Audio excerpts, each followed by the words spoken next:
4 பேர் முகத்துல முகமுடியலான்னு ஒரு 4 கட்டி வச்சுன்னு என்னை நோக்கி வந்துன்னு இருந்தாங்க. அந்த ஜீப்ல தாடி வச்சுக்கின்னு ஒரு இன்ஸ்பெக்டர் தொப்பி போடாம இருந்தாரு. பரிபாஷையில பேசிட்டே இருக்கிறாரு. நேராக அங்கே கூட்டு போனாங்க, உங்களை ஹாஸ்பிட்டலுக்கு கூட்டு போலையா அவங்க? சொல்லிட்டாங்க, உன் மகனை நீ உயிரை காப்பாற்ற முடியாதுன்னு சொல்லிட்டாங்க. கல்கட்டி ஐயா எனக்கு உயிரை கொடுத்து இன்று வரை மனிதனாக நடமாடுகிறேன். இந்த குலதெய்வ கட்டுகள் தான் இருக்குல்ல, அதெல்லாம் உடைப்பாரு. குலதெய்வ கட்டுகளை உடைப்பாரு. இந்த வீட்டில் இந்த பில்லி சூன்யா மாதிரி விஷயங்கள்லாம் வச்சிருந்தா அதுல இருந்து வந்து வெளியே கொண்டு வருவாரு அப்படின்னு சொல்றாங்க. திருமணம் ஆகாதவருக்கு திருமணம் வரணும் பெறும், குழந்தை பாக்கியம் இல்லாதவங்க குழந்தை பாக்கியம் பெறும். கல்கட்டியா கொடுத்த பொருள் பில்லி சூனியம் ஏவல் எப்பேற்பட்ட விஷயமா இருந்தாலும் அது மதிக்கக்கூடிய அளவுக்கு இருக்கானா கல்விக்கியா தான்.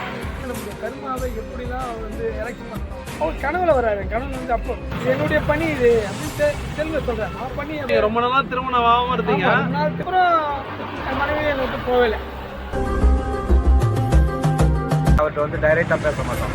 மனசில் நின்று ஐயா உங்களுக்கு டிஃபன் ஏதாவது வாங்கிட்டு வரோம் ஐயா, நம்ம மனசை சொல்றத மனசு அவர் புரிஞ்சுப்பார். இந்த பரிபாசை வந்து அவங்க கூட இருக்கவங்களுக்கு மட்டும்தான் தெரியும். தானத்தில் இருக்கிறேன் தானம் தானம். உம்மாலாவுக்கு நாளைக்கு வந்தால் இறந்துருவேன், உம்மாலாவுக்கு நாளைக்கு வந்தால் இறந்துருவேன். இன்னைக்கு எங்கள் அப்பாவுக்கு 97 வயசு ஆகுது. நல்ல எங்கள் ஐயாவோட ஆசீர்வாதத்தில் தான். வணக்கம் நேயர்களே, இது வந்து மகான்களின் பாதை காணொலி தொகுப்பு. இவர் வந்து கல்லுக்கட்டி சித்தர். இவரோட கிளை கோயில் வந்து எம்பிடி கோயில், எம்பிடி திருவொற்றியூரில் இருக்கக்கூடிய டோல்கேட் பஸ் ஸ்டாண்டுக்கு பின்னாடி இருக்கக்கூடிய எம்பிடி கிரவுண்டுக்கு வெளியே இருக்குது. இவரோட ஜீவசமாதி பார்த்தீங்கன்னா தாரனோடையில் இருக்குது. இவர் இந்த மகான் வந்து பல அற்புதங்களை பண்ணியிருக்கிறது தான் வந்து இங்கே இருக்கிற பக்தர்கள் சொல்கிறாங்க. ஸோ அந்த பக்தர்கள்கிட்ட அவர் என்ன மாதிரி அற்புதங்கள்லாம் பண்ணார் அப்படின்றத நம்ம கேட்டு தெரிஞ்சுப்போம். வாங்க ஐயா. வணக்கம் ஐயா. வணக்கம். என் பேர் வந்து வெற்றி செல்வம். ஐயாவை வந்து நான் நேரில் பார்த்துருக்கேன். ஐயா வந்து ஸ்ரீ கல்லுக்கட்டி சித்தர். அவர் மிகப்பெரிய மகான், நிறைய பேருக்கு நிறைய அற்புதம் செஞ்சுருக்காரு. அதில் எனக்கு நடந்த மிகப்பெரிய ஒரு அற்புதத்தை நான் உங்களுக்கு சொல்கிறேன். சொல்லுங்க ஐயா. ஒரு தடவை நான் வந்து கிருஷ்ணகிரி பைபாஸில் நைட்டு 2 மணிக்கு சென்னை வரதுக்காக பேகு மாட்டின்னு பிரிட்ஜி மேலே நின்றுட்டு இருந்தேன். அப்போ அந்த இடத்துல வண்டிங்க எந்த இதுவும் இல்லை, எந்த அப்படியே நிசப்தமான ஒரு நிலைமை இருக்கும்போது மணி 2 இருக்கும். அந்த நேரத்தில் ஒரு 4 பேர் முகத்தில் முகமுடியலாம் அணிஞ்சின்னு ஒரு 4 கத்தி எடுத்துன்னு என்னை நோக்கி வந்துன்னு இருந்தாங்க. அவங்க வழிப்பறி மாதிரி தெரிஞ்சுது. எனக்கு ரொம்ப பயமாக இருந்தது. சரி, என்னடா நம்ம போகும்போது இந்த மாதிரி வராங்களே, நம்ம என்னடா பண்ணுறதுன்னு சொல்லிட்டு நான் கல்லுக்கட்டி ஐயாவை நினச்சிக்கினேன். ஐயா நீங்கள் தான் நான் காப்பாற்றணும்னு நினச்சிக்கினேன். அந்த இடத்துல யாருமே இல்லை, ஒரு ஈக்காக்கா கூட இல்லை. அந்த நேரத்தில் திடீர்னு கிட்ட வந்தவங்க திடீர்னு திரும்பி போனாங்க. என்னடா திரும்பி போகிறாங்கன்னு திரும்பி பார்த்தா ஒரு போலீஸ் ஜீப்பு நின்று. அந்த ஜீப்பில் தாடி வச்சிக்கின்னு ஒரு இன்ஸ்பெக்டர் தொப்பி போடாமல் இருந்தார். பக்கத்தில் ஒரு டிரைவர் இருந்தார். போலீஸ் வந்துச்சுன்ற தைரியத்தில் நான் தைரியமாயிட்டேன். அவங்களும் பயந்துன்னு போயிட்டாங்க. சென்னை பஸ் வந்துச்சு. நான் பஸ்ஸில் ஏறி திரும்பி பார்க்குறேன், அந்த ஜீப்பும் காணோம், அங்கே யாருமே காணோம். நான் ரொம்ப ஷாக் ஆகிட்டேன். அதுக்கப்புறம் தான் எனக்கு நினைவு வருது, அந்த இன்ஸ்பெக்டராக வந்தது வேறு யாரும் இல்லை, நம்ம கல்லுக்கட்டி சித்தர் ஐயா தான் வந்தார். அந்த நேரத்தில் என்னை வந்து காப்பாற்றினார். இது மிகப்பெரிய அற்புதம் பண்ணார். அவர் ஜீவ சமாதியாகி 15 வருஷம் ஆகுது. ஆனால் இப்போ வந்து எனக்கு லேட்டஸ்ட்டாக ஒரு 5 வருஷத்துக்கு முன்னாடி தான் இந்த சம்பவம் நடந்தது. அதனால் அன்னிலேருந்து ஐயாவை நான் எப்போவுமே மறக்க மாட்டேன். ஆபத்துன்னு ஒன்று கேட்டால் உடனே வந்து உதவி பண்ணுறவர் தான் நம்ம ஸ்ரீ மகான் கல்லுக்கட்டி ஐயா சித்தர்களோட மகிமை. வணக்கம் ஐயா. இப்போ இறந்த ஒருத்தர் வந்து உயிர் போயிடுச்சாரு, ஆபத்தான நிலைமையில இருந்த ஒருத்தர் உயிர் போயிடுச்சாருன்னு சொல்றாங்க. சில பேர் வந்து அவர் உயிருக்கு போராடிட்டு இருந்தாரு சொல்றாங்க. சில பேர் உயிரே போயிடுச்சு, அந்த நிலைமையில அவர் காப்பாத்தினாருன்னு சொல்றாங்க. அதை பத்தின உண்மை தகவல் சொல்லி நேரில் பார்த்துட்டீங்கன்னு சொல்றீங்க. அந்த சம்பவத்தை பத்தி சொல்ல முடியுமா உங்களுக்கு தெரிஞ்சு? அந்த சம்பவத்தை பற்றி சொல்கிறத விட அவரையே நான் கூப்பிட்டு உங்கள் முன்னாடி பேச வைக்கிறேன். அவர் வந்து டாக்டரால் கைவிடப்பட்ட ஒரு பேஷண்ட். அவரை காப்பாற்றவே முடியாதுன்னு சொல்லிட்டாங்க. அவர் வந்து ஐயா தான் அவருக்கு மறுபிறவி கொடுத்து உயிர் கொடுத்து இன்றைக்கி ஐயாவுடைய ரொம்ப முக்கியமான பக்தனாகவே ஆகிட்டார். அவரை நான் சற்று நேரத்தில் உங்களுக்கு கூப்பிட்டேன். சரிங்க. நீங்கள் ஐயாவை நேரில் பார்த்துருக்கீங்கன்னு சொன்னீங்க. நேரில் பார்க்கும்போது அங்கே கிடைச்ச அனுபவங்கள் எப்படி இருக்குது? வர பேசிட்டாருங்க காக்கா வந்து அந்த அங்கே படையல் போட்டு அந்த பிஸ்கெட் எடுத்துகிட்டு போயிடுங்க. நேரில் பார்த்த அனுபவங்களை பற்றி கொஞ்சம் பகிர முடியுமாங்க? நேரில் பார்த்த அனுபவம்னா, முதல் முறையாக நான் அவரை பார்க்கும்போது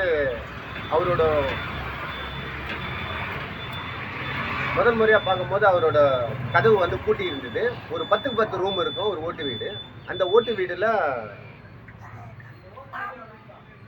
கருவே திறக்காத ஒரு பிரச்சனையில் இருந்தாங்க. எல்லாரும் வந்து கும்பிட்டு போவாங்க. பக்கத்தில் ஒரு ஆயா வந்து ஒரு கடை வச்சுருந்தாங்க வெத்தலைப்பாக்கு. அந்த வெத்தலைப்பாக்கு கடையில் போயிட்டு ஐயா எப்போ பார்க்க முடியும்னா அவர் கதவு திறந்தே ஒரு 6 மாதம் ஆகுது அப்படின்னு சொன்னாங்க. நாங்கள் ரொம்ப ஷாக் ஆகிட்டோம். வேறு வழி இருக்குது அந்த பக்கம் எங்கன்னா போயிட்டு வருவார். ஆனால் இல்லை, இது ஒரே ரூமு தான், முன்வாசல் திறந்தால் தான் வெளியே வர முடியும் அப்படின்னு சொன்னாங்க. அப்போ குடிக்க தண்ணி சாப்பாடு எப்படின்னா அதெல்லாம் கிடையாது, சாத்தணும் தான், எப்போ திறப்பாருன்னு சொல்ல முடியாதுன்னு சொன்னாங்க. அப்போ நான் மனசுக்குள்ளே வேண்டிக்கினேன், ஐயா நான் இவ்வளோ கஷ்டப்பட்டு வந்து உங்களை முதல் முறையாக பார்க்க வந்துக்கிறேன், உங்களை பார்க்க முடியாதான்னு நான் மனசில் நினைக்கும் போது அங்கே கிட்டத்தட்ட ஒரு 50-60 பேர் நின்று இருந்திருப்பாங்க. திடீர்னு கதவு பட்டாருன்னு திறந்தது. வெளியே வரும்போது அப்படியே ஃப்ரெஷ்ஷாக, ரொம்ப அழகாக, ரொம்ப மினுமின்னு, ரொம்ப ரொம்ப ஒரு ஃப்ரெஷ்னஸோடு வந்து நின்னார். ஒரு 6 மாதம் ஒரு 10க்கு 10 ரூமில் எந்த குடிக்க தண்ணி கூட இல்லாத ஒரு ரூமு. எப்படி ஒரு மனுஷனால் இப்படி இருக்க முடியும்? அது மகான்களால் தானே முடியும். அப்பயே நான் உணர்ந்துட்டேன். அப்போது இவ்வளோ க்ரௌடு இருக்க, ஐயா உங்கள் காலை என்னால் தொட முடியுமான்னு கேட்கும் போது கூட இருந்த நண்பர் என்னை அப்படியே உட்கார சொல்லி அப்படியே ஒரு நாய் நவுந்து போகிற மாதிரி முட்டி போட்டுக்கினே போனேன். கிட்ட போகும்போது அவர் கால் பாதம் கிடச்சிது. அந்த காலை தொட்டு முத்தம் கொடுத்துட்டு எழுந்து நின்னேன். என் தலையில் கையை வச்சு நான் பார்த்துக்கிறேன், நீ போடா, நீ கவலைப்படாத அப்படின்னு சொன்னார்.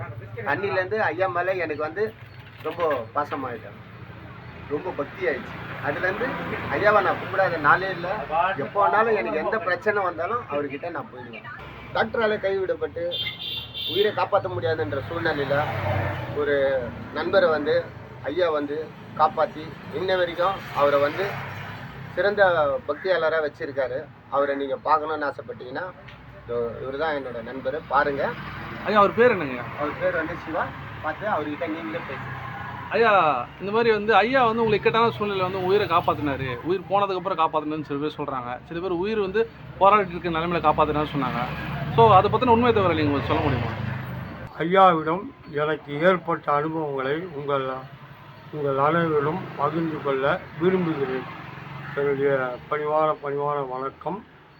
சென்னை துறைமுக குடியிருப்பு காலனி புதுவாக நேரப்பட்டு வந்து பேசுகிறேன்.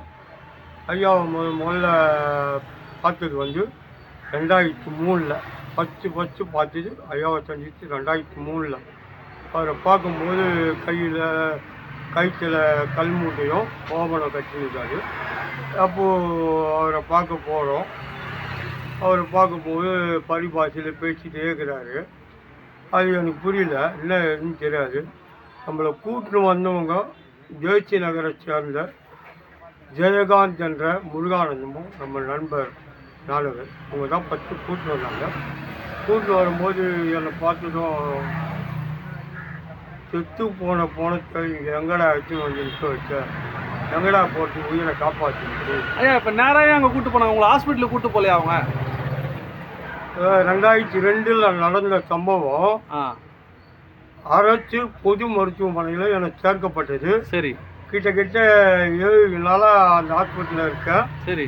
என்னை சுற்றி டாக்டர் வளைச்சு சரி பல பரிசோதனைகள்லாம் பண்ணி பார்த்துட்டு சரி கடைசியாக வந்து என் அம்மா கிட்ட வந்து சொல்லிட்டாங்க, உன் மகனை இனி உயிரை காப்பாற்ற முடியாதுன்னு சொல்லிட்டாங்க. டாக்டர் கைவிட்ட நிலைமை.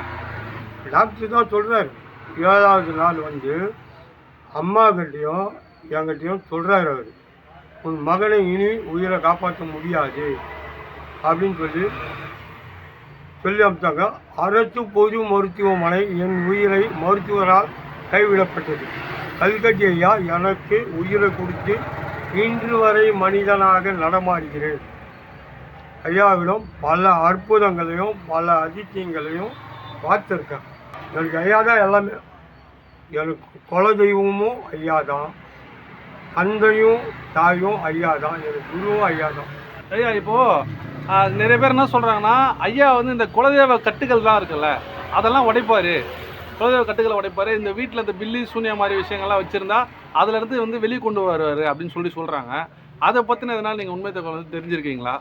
உலக மக்கள் நன்மைக்காக தோன்றி பாவங்களையும் கர்மாக்களையும் போக்க வந்தது தான் மகா பெரிய தெய்வம் கல்கட்டியா. எப்பேற்பட்ட வியாதியாக இருந்தாலும் அதை குணமாக்குவார். திருமணம் ஆகாதவருக்கு திருமணம் வரணும் பெறும், குழந்தை பாக்கியம் இல்லாதவருக்கு குழந்தை பாக்கியம் பெறும், ஆட்சி காய்ச்சல் ஆர்ட் குணமாயிடும். கிட்னி கேன்சரு இந்த நோய்கள்லாம் குணமாயிடும். அது மட்டும் இல்லை, ஐயா வந்து கல் கொடுப்பாரு, பாட்டில் பீஸ் கொடுப்பாரு, மூடி கொடுப்பாரு, நாணயம் கொடுப்பாரு, பேனா பேப்பரில் எழுதி கொடுப்பாரு. இந்த பொருளெல்லாம் கொடுத்தா வீட்டில் இருக்கும்போது வச்சா எந்த பிரச்சனையும் வராது. கல் பேசுவார். அதான் ஐயா, அதாவது கையில் கிடைக்கிற பொருள்களை கொடுத்து நோய்களை குணப்படுத்துகிற தன்மையும் அதில் ஒரு தெய்வீக சக்தி நிரப்பியும் மக்கள்கிட்ட கொடுத்து அனுப்புகிறாரு. ஆமாம், அந்த கல் கொடுத்தாருலாம் அதை எடுத்து வீட்டில் வச்சுக்கணும். அந்த பிரசாதம் வந்து இறுதி வரைக்கும் அவருக்கு ஆசீர்வாதம் இருந்துன்னு இருக்கும். உன்னை நாடி வந்தாலும் யார் வந்தாலும் சரி, எப்போ பிரச்சனையும் குணமாயிடும். இது வந்து நீங்கள் ஐயா சமாதி ஆகிறதுக்கு முன்னாடி சொல்கிறீங்க. ஐயா சமாதி ஆகிறதுக்கு முன்னாடி, இது ஐயா சமாதி ஆகிறதுக்கு முன்னாடி. இப்போ சமாதி ஆனதுக்கப்புறம் அங்கே யாராவது கல் கொடுக்குறாங்களா, இல்லை ஐயா வந்து சமாதியை மட்டும் வழிபட்டு போகிறாங்களா? சொல்கிறோம். 2006 ஐயா வந்து பார்க்க வந்திருக்கேன். பார்க்கும்போது ஒரு பொருள் கல்கட்டியா கொடுத்த பொருள் இது. என்னது அது? என்னதுங்க அது? இது வந்து கல்கட்டியா கொடுத்த பொருள். என்ன பொருள்? அது பாட்டில் பீஸ். பாட்டில் பீஸ் ஐயா கொடுத்தது. இது வரைக்கும் இது அனுமதி வந்தால் மட்டும்தான் சொல்ல முடியும். ஐயா கொடுத்துருக்காரு. சரி. ஐயாவுடைய பொருள் இது. சரி. இது வந்து 2006 கொடுத்தேன். சரி. அது மட்டும் இல்லை, பேனா பேப்பர் கேட்பாங்க, அது எழுதி கொடுப்பாங்க. அது எடுத்து வீட்டில் வச்சுக்கலாம். பில்லி சூனியம் ஏவல் எப்பேற்பட்ட விஷயமா இருந்தாலும் அது ஐயாவை நாடி எல்லாமே கிளியர் ஆகிடும். இப்போ போய் ஐயா சமாதியை பார்க்க போகிறவங்களுக்கு அங்கே யாராவது கல் யாராவது கொடுக்குறாங்களா, இல்லை சமாதியை மட்டும் வழிபட்டு வராங்களா? அங்கே எப்பப்போ டைம்லலாம் பூஜை நடக்குது, எப்பப்போலாம் போய் வழிபட்டால் சிறப்பாங்க சொல்கிறேன். ஐயா வந்து சமாதி ஆனது வந்து 14/2/2010 அன்று அவிட்ட நட்சத்திரம் 1:45 மணி அளவில் மகா சமாதி நிலையில் ஜோதி ஆகிட்டார். ஐயாவுடைய இருப்பிடம் வந்து ஓம் சர்க்குரு ஸ்ரீ கல்லுக்கட்டி சித்தர் கல்லாலயம், மேட்டு சூரப்பேடு, அள்ளிமேடு நகர், குதிரைப்பண்ண அருகில் காரனோடை. ஐயாவோட எப்போவுமே அமாவாசை பௌர்ணமியில் வந்து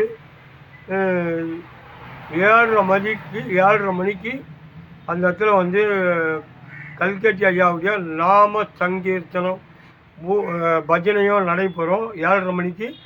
அதுக்கு மேலே 9 மணிக்கு ஒரு ஆரத்தி நடக்கும். அதுக்கப்புறம் சமூக பஞ்சி அன்னதானம் நடக்கும். அமாவாசையில் வந்து 1:30 மணிக்கு யாக பூஜை நடக்கும். ஐயாவுக்கு வந்து அபிஷேகம் ஆராதனை எல்லாமே நடக்கும். இன்றைக்கும் வராங்க. அதேமாரி பௌர்ணமியில் வந்து 7:30 மணிக்கு கல்கட்டி ஐயாவுடைய நாம சங்கீர்த்தனம் பஜனையும் நடக்கும். அதுக்கப்புறம் மகா ஆரத்தி நடக்கும் 9 மணிக்கு. அதுக்கப்புறம் வந்து 1:30 மணிக்கு யாக பூஜை நடைபெறும். அதுக்கப்புறம் 108 விளக்கு ஏற்றுவாங்க. அம்மா பௌர்ணமியில் 108 சங்க அபிஷேகம் நடக்கும். அவங்கவுங்க அடியவர்கள் கையில் சங்க அபிஷேகத்தும் பண்ண வைப்பாங்க. ஐயாவுடைய திருமணி உருவத்தில் பண்ண வைப்பாங்க. புரியுதுங்களா? இந்த மாதிரி ஐயா சமாதி ஆன பிறகு நடந்த நிகழ்வுகள் ஐயாவுடைய தலையில் வந்து ஆஞ்சநராக அருள் பாலித்திருக்காரு. ஐயா வணக்கம். ஐயா வணக்கம். ஐயா உங்கள் பேருங்க? என் பேர் கமலக்கண்ணன் என்று அண்ணாதாஸ். கொஞ்சம் சத்தமாக. கமலக்கண்ணன் என்று அண்ணாதாஸ். ஐயா இப்போ கல்லுக்கட்டையோட பக்தர் நீங்கள். இப்போ உங்கள் வாழ்க்கையில் இந்த மாதிரி அற்புதங்கள் நடந்தது அவரால். கல்லுக்கட்டையை வந்து நீங்கள் எதனால் வந்து பக்தராக மாறினீங்க? நிறைய நடந்தது, நிறைய சிறப்புகள் நடந்தது. இன்றைக்கி நாங்கள் வந்து மனிதனாக 4 பேர் மதிக்கக்கூடிய அளவுக்கு இருக்கனா அது கல்லுக்கட்டியாக தான், வேறு யாரும் இல்லை. அதனால் அன்றாட அவர் தொழுகிறோம். அதனால் அவர் இல்லாத ஒரு அணுவும் அசையாதுன்ற நம்பிக்கை எனக்கு இருக்குது. மற்றவங்களுக்கு இருக்குதா இல்லையா, பட் எனக்கு இருக்குது. அவர் நாங்கள் பின்பற்றோம். அவர் தான் எங்களுக்கு வந்து எல்லாமே. உலகம் அவர் தான், வேறு. இப்போ இங்கே இருக்க நிறைய பேர் வந்து நிறைய பக்தர்கள் அவங்க உயிரோடு இருக்கும்போது பார்த்துருக்கோம், சமாதி ஆகிறதுக்கு முன்னாடி பார்த்துருக்குன்னு சொல்கிறாங்க. நீங்கள் அதை பார்த்த அனுபவம் இருக்கா உங்களுக்கு? நிறைய இருக்குது. நம்முடைய பிரச்சனைகளை, நம்முடைய கர்மாவை எப்படிலாம் அவர் வந்து எரெக்ஸ் பண்ணணும், எப்படிலாம் அது வந்து நீத்து போக வைக்கணுன்றது அவர் வந்து அதுக்கான ஒர்க்கை பண்ணுவார். நான் பெரிய பெரிய பிரச்சனைலாம் மாட்டி ரொம்ப தெளிவு பெற்று இன்றைக்கி இருக்கேன்னா அதுக்கு அடிப்படை காரணமே அவர் தான். 2006 நான் அவரை பார்க்கும்போது ஒரு சாதாரண ஒரு பைத்தியக்காரனாக தான் நினச்சேன். அவர் சாதாரண பைத்தியக்காரன். என் நண்பர் நாவல் தான் இருந்தார்.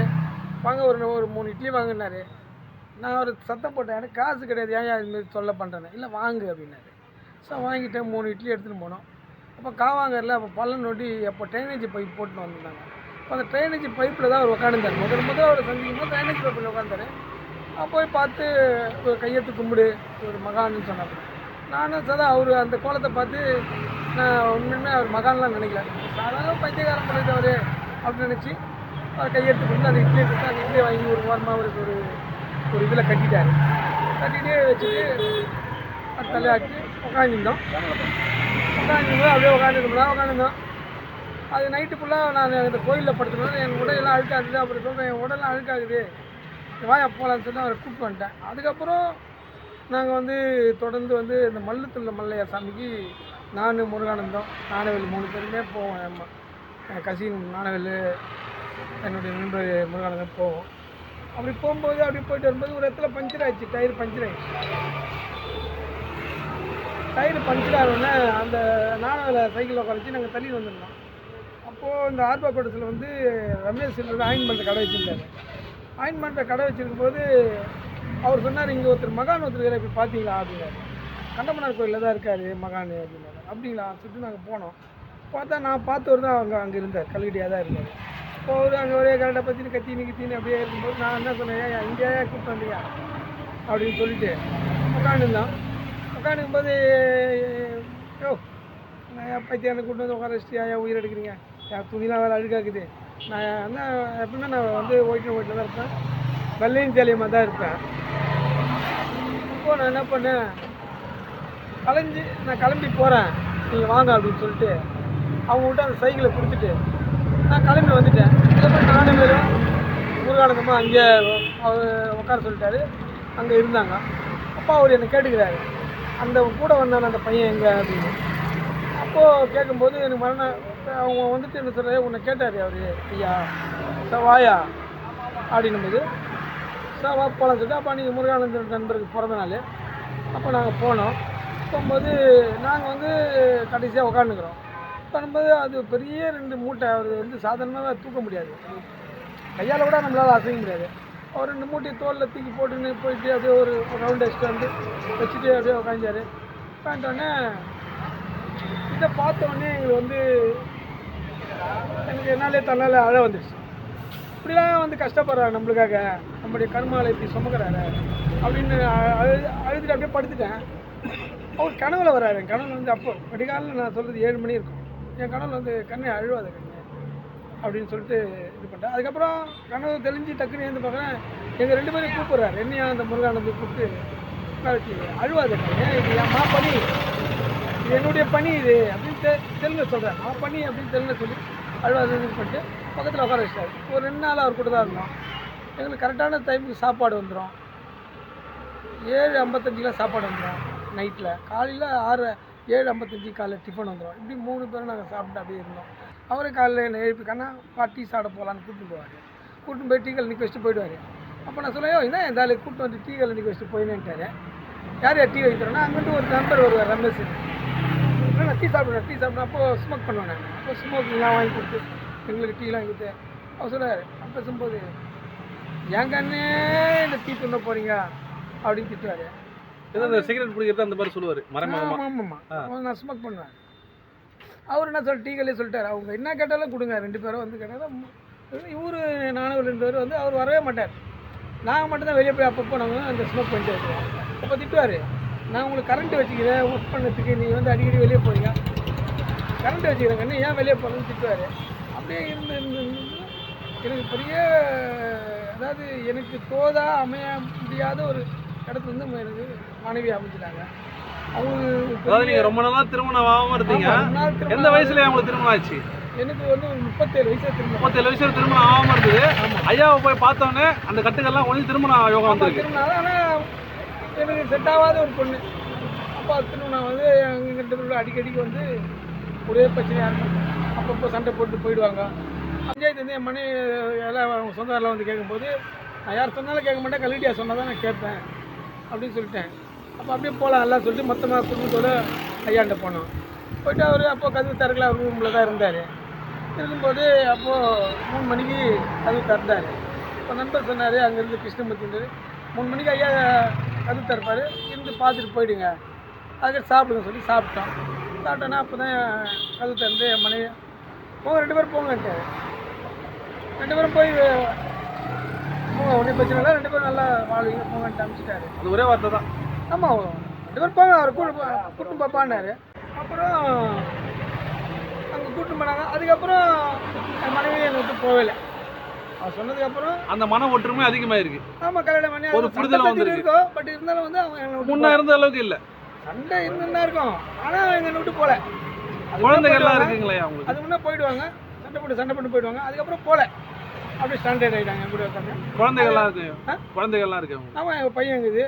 எல்லாமே கல்லுக்கட்டையை கொடுத்து வரணும். ஆமாம், குழந்தை வரம் வந்தது நம்ம சக்திவேலையை கொடுத்து வரோம். சக்திவேலையா? ஆமாம், அவர் சக்திவேல் மகன் ஜீவசமாதியா இருக்கிறோமா? அவர்கிட்ட அவர்கிட்ட நம்ம கேட்கும்போது அவர் வந்து சொன்னார், கல்லுடியா குரூப் பூஜை வரும்போது நான் ஒரு 2 விஷயம் கேட்டேன். அது நான் 1 தரேன், 1 என் டிபார்ட்மெண்ட்டில் 1 நான் தரேன்னு சொன்னாங்க. குழந்தை பாக்கியமும் என்னுடைய வளர்ச்சிக்கான இது கேட்டேன். அது நான் என் டிபார்ட்மெண்ட்டில் குழந்தை நான் தரேன்னு சொன்னாங்க. சொல்லி 3ஆம் மாதம் நின்றுச்சு. அதுக்கு முன்னே நிறைய குழந்தை நின்று இருந்துச்சு. இவன் மட்டும்தான் நின்று. சக்திவேலையா கல்லுக்கட்டை சமாதிக்கு பக்கத்துலேயே சமாதியா இருக்கு. ஆமாம், அவர் தான். அவர் குருப்பூச்சிக்கு கல்லுடியா குருப்பூச்சிக்கு வந்து சொன்னார். அதுக்கப்புறம் நான் திருமணம் ஆகி எனக்கு முன்னாலே ஒரு நண்பர் போனார், முருகன் சொல்லிட்டு. அவர் என்னுடைய நண்பர் தான். அவர்கிட்ட சொல்கிறாரு, கண்ணே நான் சாய் குத்துறேன், என் பையனுக்கு வீட்டை திறந்து உட்கார வைக்க அப்படின்னு சொன்னார். அப்போது நாங்கள் போனோம் 2 பேரும், நான் என் மனைவி போது. கண்ணே பையன்கிட்ட சாய் குத்துறேன், வாங்கி அவன் வீட்டை திறந்து உட்கார வைப்பான். அதுக்கு என்ன அர்த்தங்கய்யா? அதாவது புது வீடு எங்கள் அப்பா கட்டி வச்சுருந்தாரு. அது சூட்சமாக சொல்கிறாரு. ஆமாம், புது வீடு கட்டி வச்சுருந்தாரு.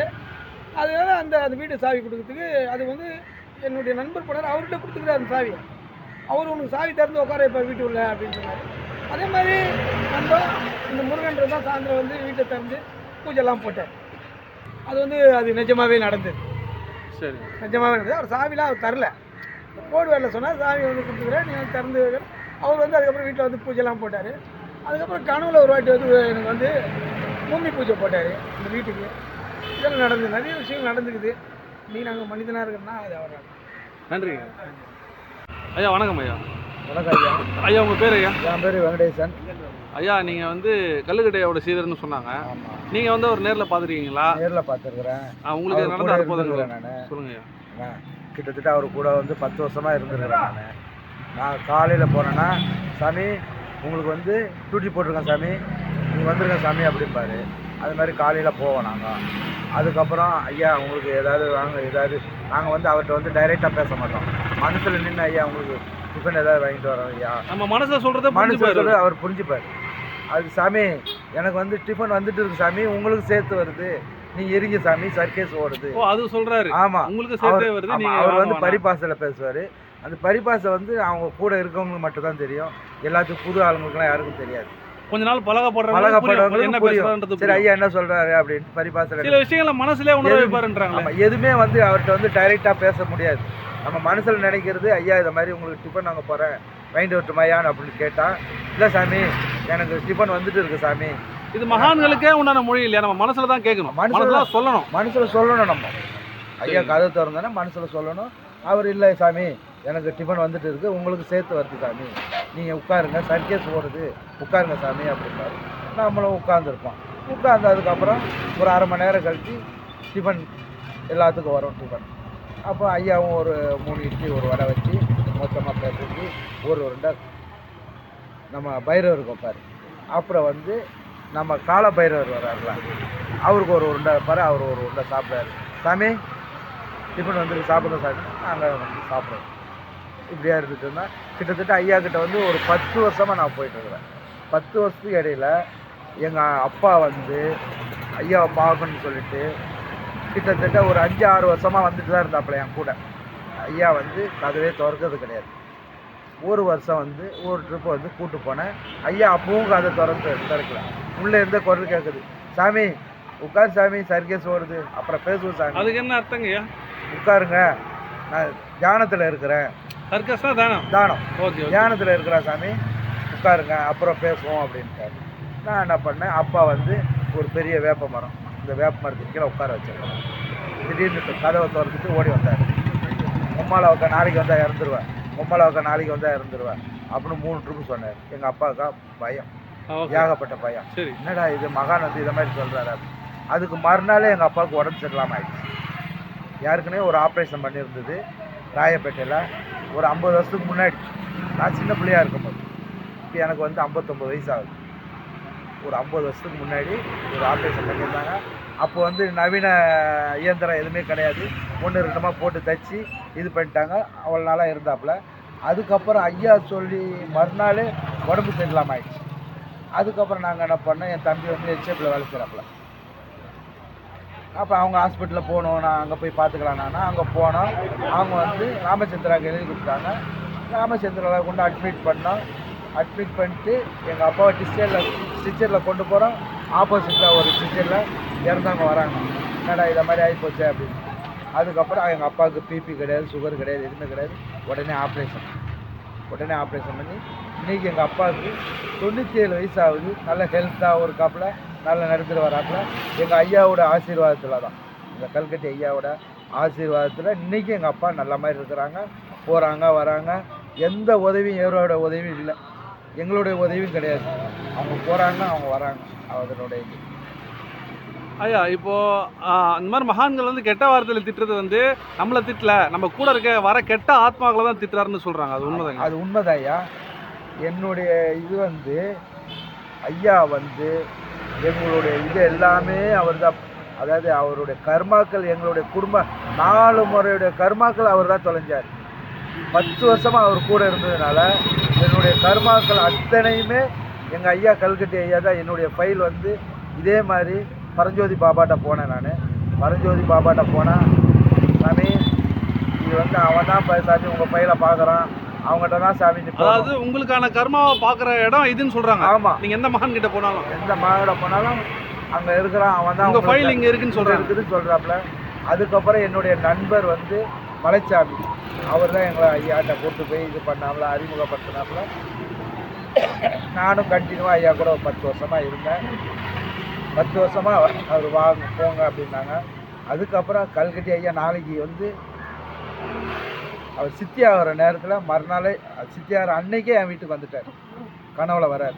வந்து அவர் சேர்த்து கட்டி, என்னடா இது கல்கட்டி எப்படி நம்ம வீட்டுக்கு தெரியும், எப்படி வந்தாப்புல அப்படின்ட்டு எனக்கா ஒரு இது. உங்களுக்கு நினைவே இல்லை, கனவு மாதிரியே தெரில? கனவு மாதிரியே தெரியல, நேச்சுரலாக நடந்த மாதிரி. விழிச்சதுக்கு அப்புறம் தான் தெரியாது கனவு ஒரு கனவு. அப்புறம் மறுநாள் வந்து ஐயா வந்து சித்தி ஆகிட்டாப்புல.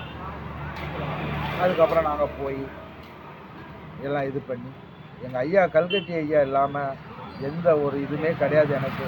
எதுவாக இருந்தாலும் அதே மாதிரி என்னுடைய பொண்ணுக்கு வந்து அவள் வந்து லேப் டெக்னீஷியன் முடிச்சிருக்கிறான்.